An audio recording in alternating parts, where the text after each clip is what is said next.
Hello and welcome to Achievers Hive dear learners of IGNOU MS psychology first year के student paper 3 के important questions का बहुत ज़्यादा इंतजार कर रहे हैं आई नो। तो इस वीडियो की शुरुआत करते हैं बिना किसी डिले के, क्योंकि ये जो पेपर है इसके बारे में पहले मैं आपको कुछ बहुत इंपॉर्टेंट बातें बताऊंगी, फिर क्वेश्चंस की तरफ ले जाऊंगी और बताऊंगी कि कौन कौन से वो टॉपिक हैं जो आपको ज़रूर प्रिपेयर करने हैं। ये जो पेपर है इसमें जब भी क्वेश्चन आते हैं, यानी हर साल जो पेपर आता है बड़ा ही अनएक्सपेक्टेड होता है। जो स्टूडेंट्स मुझे रेगुलरली फॉलो करते हैं उन्हें पता है ये बात कि जितने भी 6 पेपर्स हैं उनमें से ये थर्ड पेपर ही ऐसा है जो थोड़ा अनएक्सपेक्टेड होता है। इसे मैं डिफ़िकल्ट नहीं कहती हूँ, ये आपको भी डिफ़िकल्ट नहीं लगेगा, लेकिन क्वेश्चंस कुछ ऐसे होंगे आपके सामने आ सकते हैं जिनको देखकर आपको लगेगा कि मुझे आता है, मैं जानता हूँ इस टॉपिक के बारे में, पर आपको फ्रेम करने के लिए अपना जो टाइम है वो ज़्यादा लगाना पड़ जाएगा और इस वजह से उतनी लेंथ आंसर की नहीं बन पाएगी। इसमें बिल्कुल भी डरने की बात नहीं है, क्योंकि जो नेक्स्ट बात मैं आपको बताने वाली हूँ वो सुन के आपका दिल बहुत खुश हो जाएगा। जहाँ एक और ये पेपर थोड़ा-सा डिफरेंट साउंड होता है, डिफरेंट फ़ील होता है, वहीं इसमें मार्किंग बहुत अच्छी होती है। तो सभी स्टूडेंट्स के इसमें मार्क्स बहुत अच्छे आते हैं। और ये जो पेपर है क्योंकि पर्सनैलिटी के बारे में है, थ्योरीज़ तो बहुत ज़्यादा पूछी जाती है, थ्योरीज़ काफ़ी इंपॉर्टेंट है, इसमें असेसमेंट भी पूछा जाता है। लेकिन पर्सनैलिटी एक ऐसा टॉपिक है जिससे आप काफ़ी फ़ैमिलियर हैं, आप काफ़ी कुछ जानते हैं। चलिए आपको क्वेश्चंस की तरफ भी लेके आ जाऊँ, वरना आप लोग सोचेंगे कि आज मैं आपको क्वेश्चंस क्यों नहीं बता रही हूँ। तो क्योंकि जैसे मैंने आपसे कहा कि पर्सनैलिटी टर्म से आप काफ़ी फ़ैमिलियर हैं, तो कोई भी क्वेश्चन पर्सनैलिटी से कनेक्ट होकर ही आता है। तो ऐसा कभी नहीं होगा कि आप आंसर लिख ना पाएँ। चलिए, अब जो आपको पहला क्वेश्चन दिख रहा है उसको थोड़ा समझ लीजिए, बाकी क्वेश्चन की तो फ्रीक्वेंसी आपको दिख ही रही है। जो पहला क्वेश्चन है वो है कि पर्सनैलिटी क्या है? एक पर्सनैलिटी के बारे में, पर्सनैलिटी के साथ ऐड करते हुए, पर्सनैलिटी को अलग से ऐसे नहीं पूछेंगे कि पर्सनैलिटी क्या है। पर्सनैलिटी वाला टॉपिक 3 मार्कर में ऐड करते हुए 7 मार्कर का एक क्वेश्चन बनता है, जो आपको बुलेट पॉइंट्स में 4 पॉइंट दिख रहे हैं। पूछा जा सकता है कि वो बायोलॉजिकल फैक्टर्स कौन से हैं जो पर्सनैलिटी डेवलपमेंट को डिटरमाइन करते हैं। इसी तरीके से साइकोलॉजिकल, सबसे ज़्यादा साइकोलॉजिकल पूछा गया है, एनवायरमेंटल भी पूछा गया है, फिजियोलॉजिकल बस एक ही बार पूछा गया है।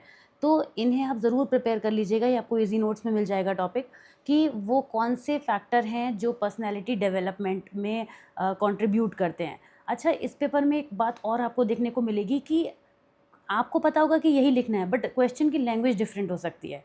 एक ही टॉपिक जैसे आप देख रहे हैं ना, जैसे प्रोजेक्टिव टेक्निक्स की मैं बात करूँ, तो प्रोजेक्टिव टेक्निक्स में क्लासिफिकेशन, स्ट्रेंथ एंड लिमिटेशन, बिल्कुल यही क्वेश्चन हर बार नहीं आया है। फ्रीक्वेंसी आपको दिख रही है इसकी आई हुई, एग्जैक्टली ये नहीं है, मतलब लैंग्वेज चेंज होगी। आंसर इसी क्वेश्चन के लिए लिखा जाएगा। आंसर अगर 7 टाइम्स पूछा गया है तो 7 के 7 टाइम्स आंसर वही लिखना था, मगर उस क्वेश्चन की थोड़ी लैंग्वेज बदल गई है।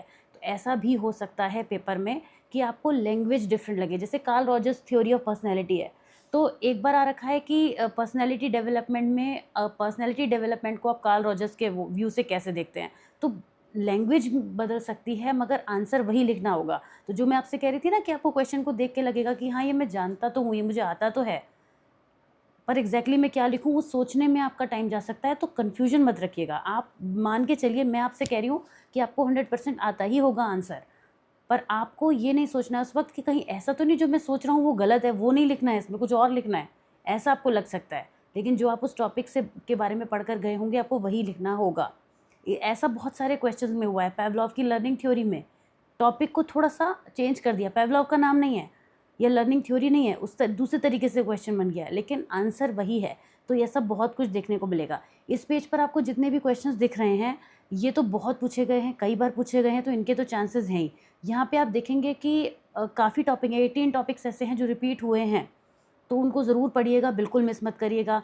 अच्छा, आप लोग बहुत लकी हैं, आपको तो इन पेपर के बीच में टाइम मिल रहा है, तो आप लोग बिल्कुल भी इस पेपर में कुछ छोड़ के मत जाइएगा। अगर मेरे बताने के बाद भी लगे ना कि 1-2 टॉपिक एक्स्ट्रा पढ़ सकते हैं, पर एक्स्ट्रा कौन से एक्स्ट्रा, मैं इनकी बात कर रही हूँ, ये जो लेस आस्क्ड वाले हैं, जिसमें बिल्कुल नीचे-नीचे जो आप टॉपिक देख रहे हैं ना, इनको भी देख लीजिएगा। मेरे कहने का ये मतलब है कि 18 टॉपिक तक तो आपको 100% करने हैं। इनमें से तो क्वेश्चन मिलेंगे ही, लेकिन पूरा पेपर 18 में से नहीं मिलेगा, ये भी मैं गारंटी से कह रही हूँ। इसीलिए आप इसमें जो लेस आस्क्ड टॉपिक्स हैं, उनको भी कवर कर लीजिएगा। इतना ज़रूर कर लीजिएगा और ये मोर देन इनफ हो जाएगा आपके लिए, और उसके बाद आप एग्ज़ाम बहुत अच्छे से करके आएंगे। अगेन ये पीडीएफ आपको टेलीग्राम ग्रुप पे मिल जाएगा, वहाँ से इसको डाउनलोड कर लीजिएगा और शेयर भी कर दीजिएगा अपने फ्रेंड्स के साथ में, और बहुत अच्छे एग्ज़ाम आप करके आएंगे। Wishing you all the very best. कोई डाउट हो, कोई भी कन्फ्यूजन हो तो कॉमेंट में ड्रॉप कीजिएगा, answer there. Take care, good luck, bye bye.